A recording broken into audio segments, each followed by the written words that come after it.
Hi, my name is Michael Lefkowitz. I'm the managing member of Rosenberg and Estis. We are a New York-based real estate firm.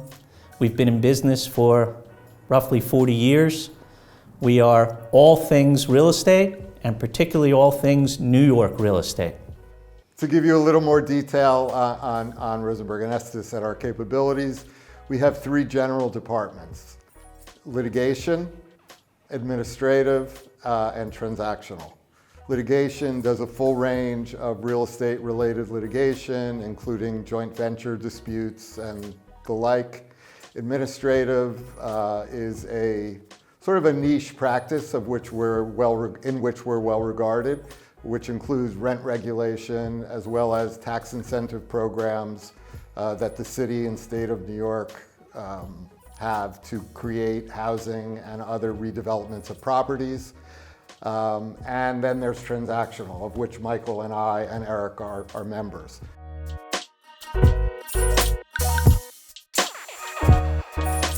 I've been an IR member since 2016, and I found it to be immediately from coming, which my first conference was San Francisco, I found it to be a very warm group of people, engaging people who are interested in the world and talking in addition to their professional capabilities.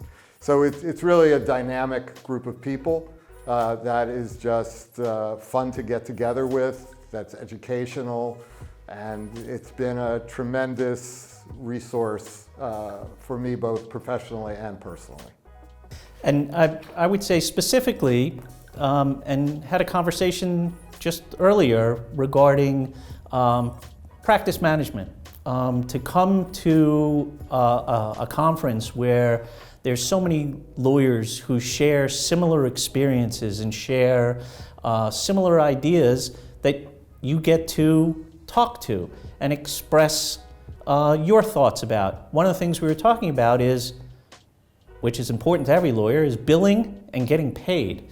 And it was so interesting that the shared experience of how clients have moved towards wanting to have caps on everything that they bill, that it's not just something happening in New York, not just something that happened in the United States, but this is a global phenomenon where clients, for budget reasons, need to know what their legal fee is going to be for a particular transaction. So that was very interesting to know that other lawyers are dealing with the same issues that we're dealing with in our home jurisdiction.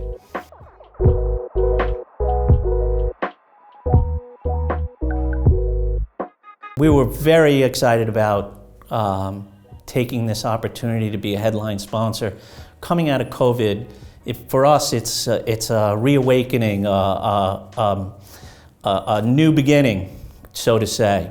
And we just wanted to take the opportunity to increase the global presence of the name of our firm and to be part of what is a very opening and welcoming event.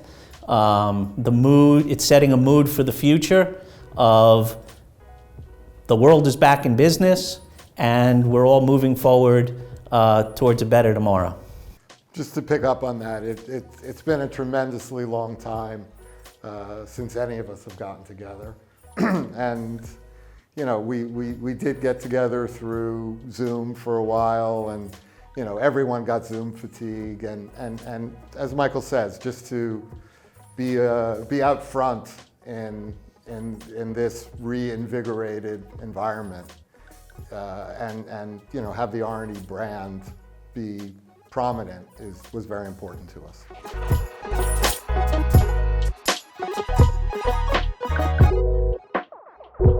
Actually, recently, and again, coming out of the pandemic, bankruptcy, insolvency was a big issue, continues to be a big issue.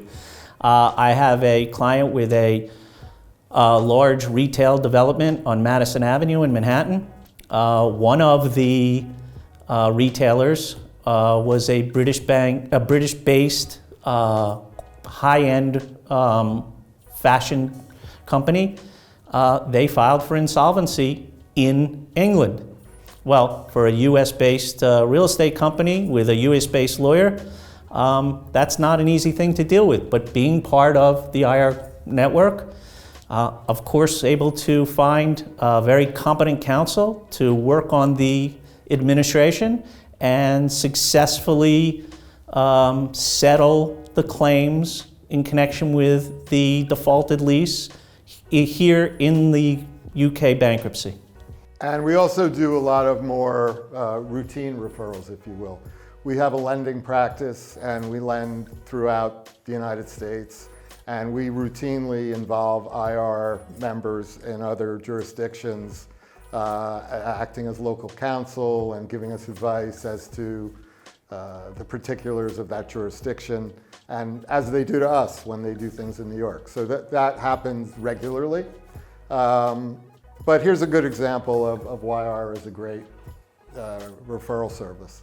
I got a call from someone who was a client about 20 years ago, and he's turned into, one of the most successful litigators in America. He's probably argued 30 cases before the United States Supreme Court.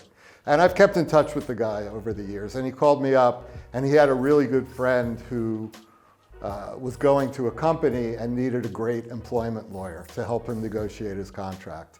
And I was able to locate for him somebody who was really extraordinary through IR and who has done a tremendous job for him.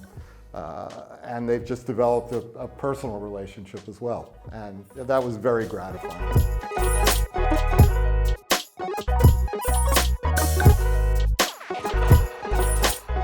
Everything we do is real estate. Our clients have needs generally outside of just real estate. And for them to know that we're part of a network of other lawyers, other professionals who can offer the quality of service that we provide in their primary business area in other aspects of their business life or personal lives, where a lawyer is needed, is important to our clients and important to us to be able to let our clients know, although we only practice in one area, we can counsel and assist in many different areas and different jurisdictions.